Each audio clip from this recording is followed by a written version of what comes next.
Leaders of Muslim-majority countries yesterday denounced the U.S. recognition of Jerusalem as Israel's capital and called on Washington to revoke its decision. They also urged the international community to recognize the state of Palestine with East Jerusalem as its capital, and to press on with the Israeli-Palestinian peace process to achieve a two-state solution. Turkish President Recep Tayyip Erdogan, who called the emergency summit of the Organization of Islamic Cooperation, OIC, in Istanbul, denounced United States President Donald Trump's unilateral decision on Jerusalem as unlawful and a reward for Israel as an occupying terror state. I am inviting countries who value international law and fairness to recognize occupied Jerusalem as the capital of Palestine, Mr. Erdogan told leaders of the 57-nation grouping. Indonesian President Joko Widodo, Malaysian Prime Minister Najib Razak and Brunei Sultan Hassanal Bolkiah were among those at the summit, held amid strong global reactions to the U.S. move. In a communiqué, the OIC, which Turkey now chairs, said the U.S. decision was null and void legally, and a deliberate undermining of all peace efforts, an impetus to extremism and terrorism. The OIC called on member states to impose political and economic restrictions on countries and businesses that recognize Israel's occupation of East Jerusalem. Mr. Joko, in his speech, said the U.S. decision diminishes hope for lasting peace and must be rejected.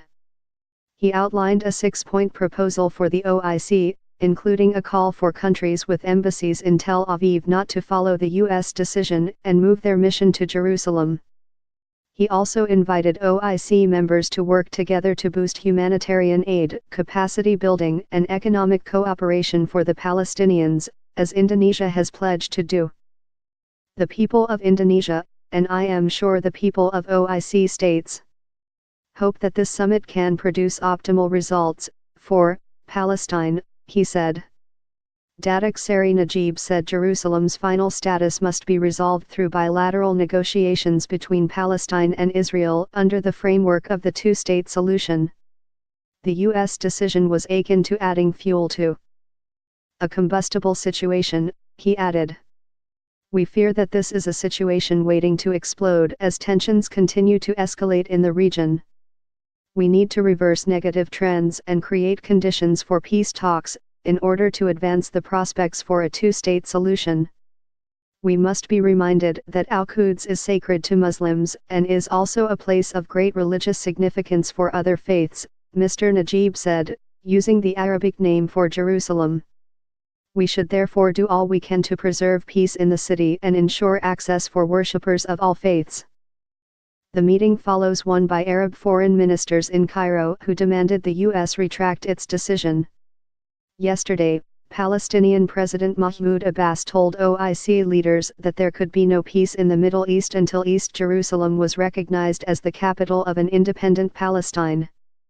He also warned that extremists could turn a political struggle into a religious one, and said Palestinians will not accept any role for the U.S. in the peace process from now on. Iranian President Hassan Rouhani made a veiled reference to reports of peace proposals involving Saudi Arabia, saying, "Some countries in our region are in cooperation with the United States and the Zionist regime in determining the fate of Palestine."